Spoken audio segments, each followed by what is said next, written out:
guys, welcome back to my channel. I'm your host Miss KK and this is The Wave, your weekly show on all things money. On this show, we get to dissect topics related to personal, family and business finances, and our hope is that by the time we get to the end of this series, you'll be better equipped to make sound financial decisions. If you are new here, thank you so much for stopping by. We really are happy to have you on board. Please consider clicking the subscription button in the comment below so that you can be notified every time we upload a new video. And if you are already a subscriber, thank you so much for always viewing and commenting in the comment below. We highly appreciate it. If you are also new, we are this week discussing wedding finances, and we've already uploaded two videos on this topic. The first one was talking about engagement costs, and the other one was talking about bridal showers. And today we want to actually look at wedding costs. Wedding costs is a very broad topic, and the actual wedding party costs and the process leading up to that is a very broad topic, and we're going to only be touching on some aspect. But should there be an aspect that you want me to dive deeper in it, please leave a comment below so I can cover a full video on that. Otherwise, we are going to go on some of the principles that I've jotted down here so that we can shed some light on those. So I think the very key consideration in this wedding process is whether you are going to be spending your money separately or you are going to be spending your money combined, right? Remember I've mentioned that we are also discussing this wedding cost in context of a hybrid culture. We're not looking at pure African tradition, and we are also not looking at pure Western culture. So we are looking at the fusion of these two, because ultimately that's what's happening. No one is really following African tradition or Western tradition. We are combining somewhat in between there. And because of this, there are obviously rules about who must spend what. The guy must pay for this, the lady must pay for this. And sometimes we can follow that if it works for us, but we are also free to decide, you know what, that is just a custom that was practiced and it has become a norm now, and we're not going to follow this.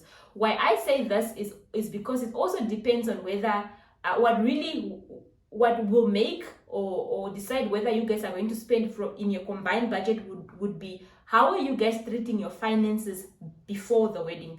I know a lot of people, we're going to be speaking more into details on this some other later, but for a lot of people, money is a very sensitive topic in relationship. People can be dating for a number of years and they don't even know how much their partner makes. They don't even know what assets their partner has, or they don't even know what debt their partner has. So if you are that couple where prior to the engagement your finances were separate, it's very difficult for you to start now merging the finances together in the wedding process, because remember, finances can cause a conflict and you want to avoid as much conflict as you can during the wedding process, because there's already other pressure and stress around it. You don't want to add finances on top of it.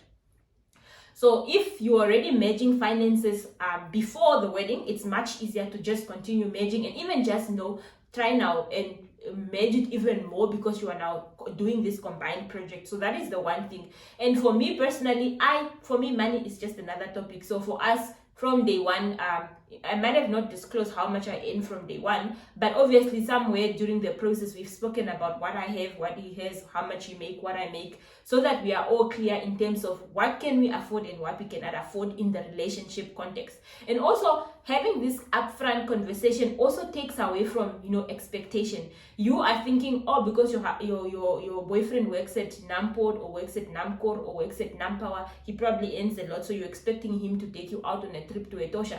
Meanwhile, even if he works there, his position there doesn't actually warrant or doesn't even enable him to do that. So I think this is very critical to iron out at the beginning and be on the same page, right? And so that's the first question. The second question is, how are you going to fund the wedding, right?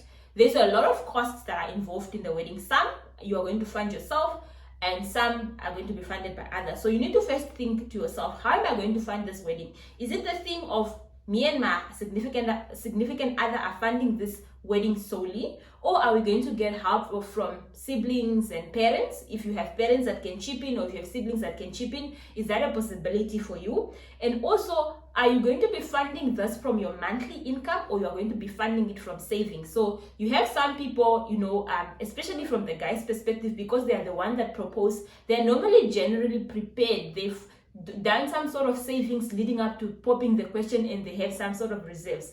But for us as ladies, we are normally, caught off guard.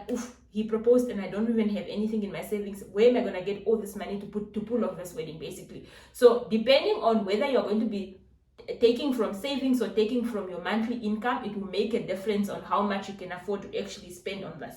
So I'm just going to go off some of these experiences, some of this consideration, and then on top of that, I'll overlay it then with my experiences on some of this aspect, right?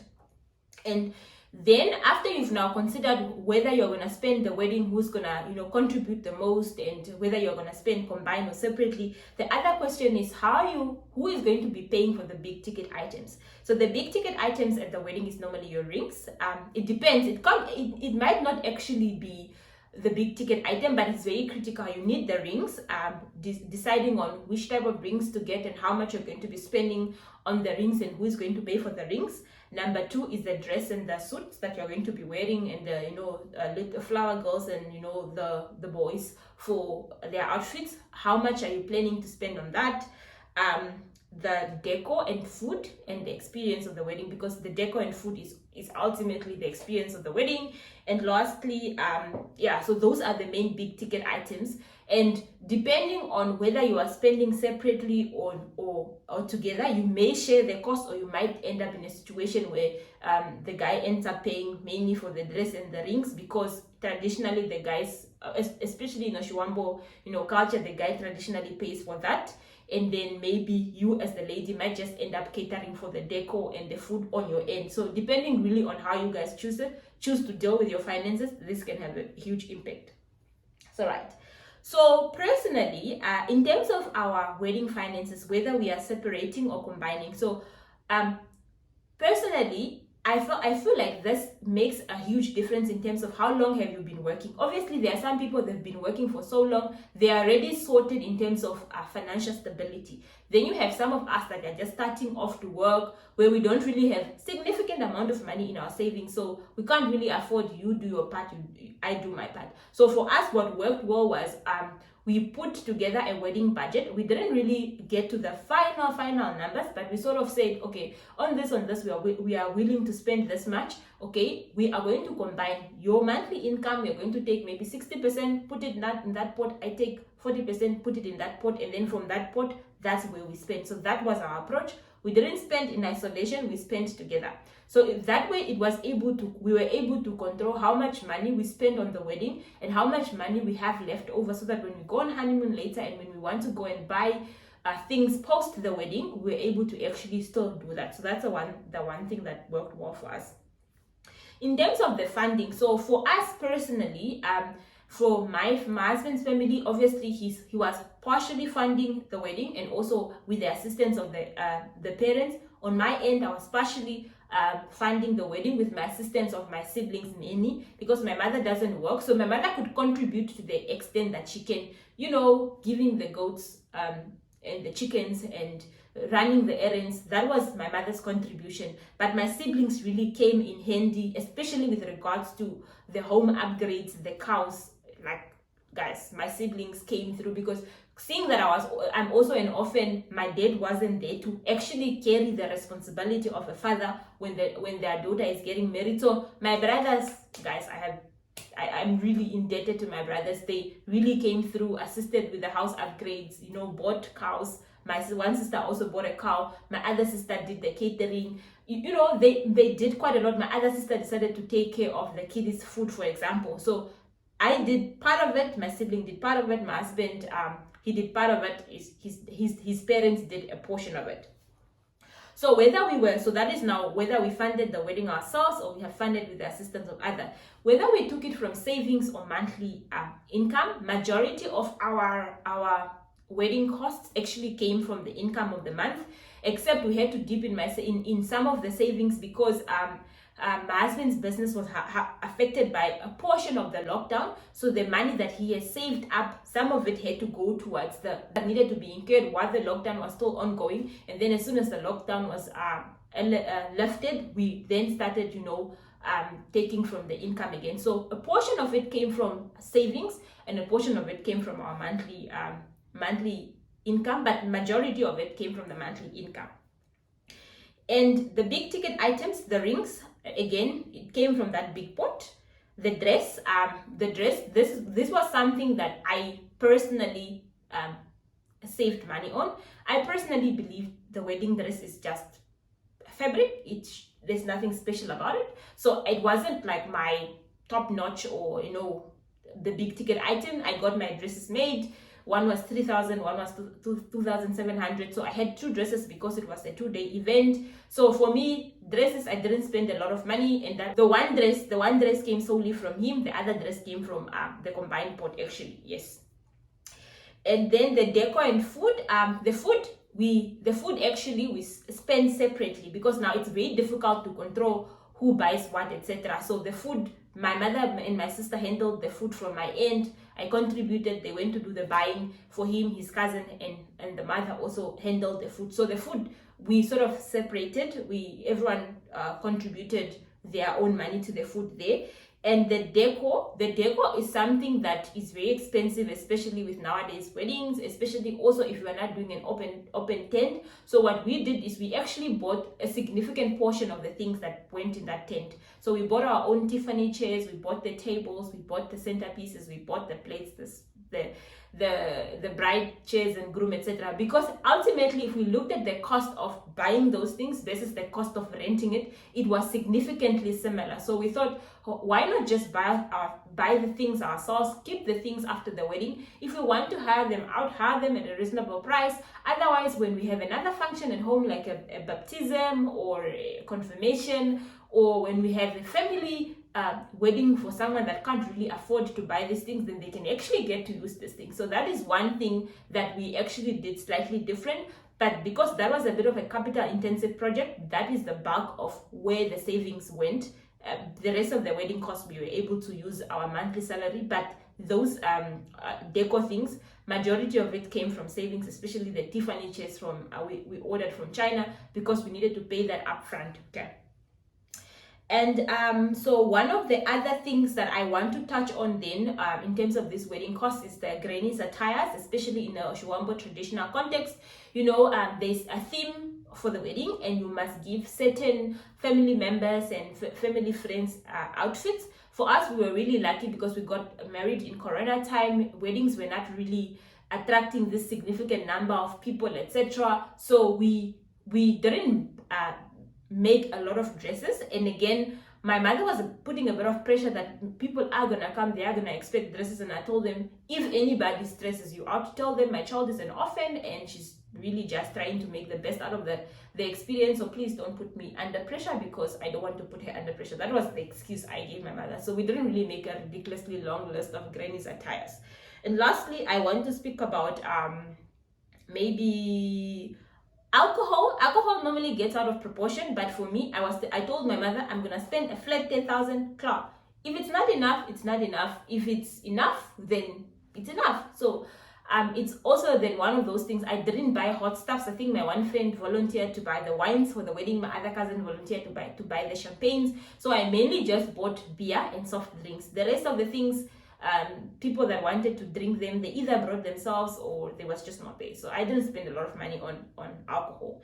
And lastly is handling wedding contribution, right? So because wedding, especially in Oshiwambo tradition, is almost like a community affair. There's a lot of people that contribute, but the only problem with this contribution is they come in late, right? Your friends will give you money probably the week leading up to the wedding, and your aunties will come and give your parents money when they come to the wedding. So by then your pocket is already empty, and you cannot really do a lot with it. And what ultimately that money ends up buying the shortage of alcohol. And I think that's where the shortage that my mother probably made up with these contributions that people gave. She probably went to top up on the alcohol. I don't really remember, because I never bought that myself with the drinks, and I just trusted that my siblings are gonna do the right thing with regards to distributing the drinks whatsoever.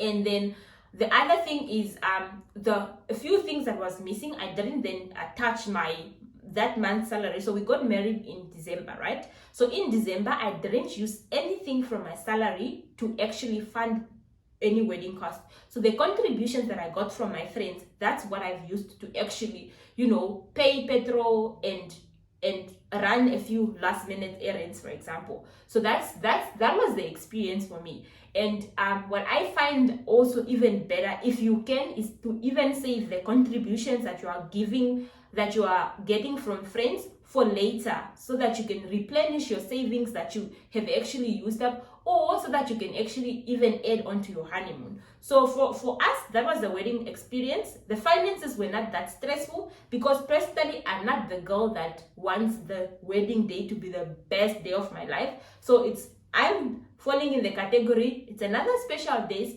it calls for a celebration, but I'm not going to stress myself with the wedding finances. So for me, no stress during the process at all, and also no debt incurred during the process at all. And actually, one of the day we went to pick up, I think we bought my ring in Windhoek, because I couldn't find, again, I was being so picky, I couldn't find a ring in Wavish Bay. So when we went to Windhoek for some other arenas or agendas, I went and I found a ring in Windhoek. But the one time the ring was big and I didn't want to leave it in Windhoek, so I came with it to Wavish Bay, then they sent it back to Windhoek to be resized. So when I actually went to pick up my ring after it was resized, we found a couple there handing in pay slips to actually buy rings on credit.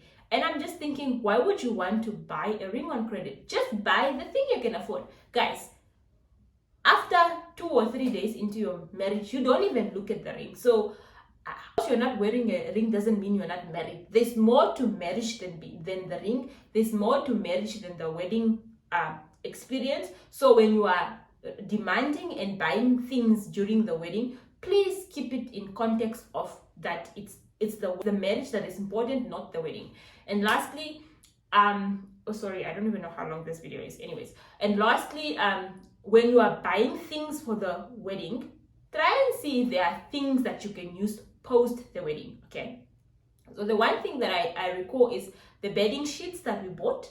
We decided to buy quality the bedding sheets that we bought, that we're going to use in my room at home for the photo shoot. So we bought white quality beddings, but I used them and then I packed them with, because why am I buying white bedding sheets to be used in my room that I'm leaving behind? So after the shoot was done, I picked my white beddings and I put my normal beddings that used to be on my bed at home. So that's the one thing. And the gown that I bought, normally, the shoot that I'll put a photo here. Normally the shoot that you do on your bed, in your gown, when you are makeup, etc. Normally people like making silky type of wedding gowns for them to look nice in their photo. For me, I decided I'm gonna buy a white quality gown that I can wear. So when I go on vacation, I don't even have to go into this hotel gown. I can wear my own gown, or when I'm at home and it's a bit cold, I get to wear my gown. And I think it's gonna serve me for some other years, because it was a quality gown and it really came out nice in the photos. So yeah, that's a process with regards to the wedding cost. I know it's a very broad concept. I know I haven't touched on everything, but for those that I've touched on, I hope you've learned one thing or two. And if you are in the process of getting married, you do consider some of this. And if you know of a friend that's getting married, please share the videos with them so that they can also learn from this. I have nothing further to add, and thank you very much. Stay safe. Bye-bye.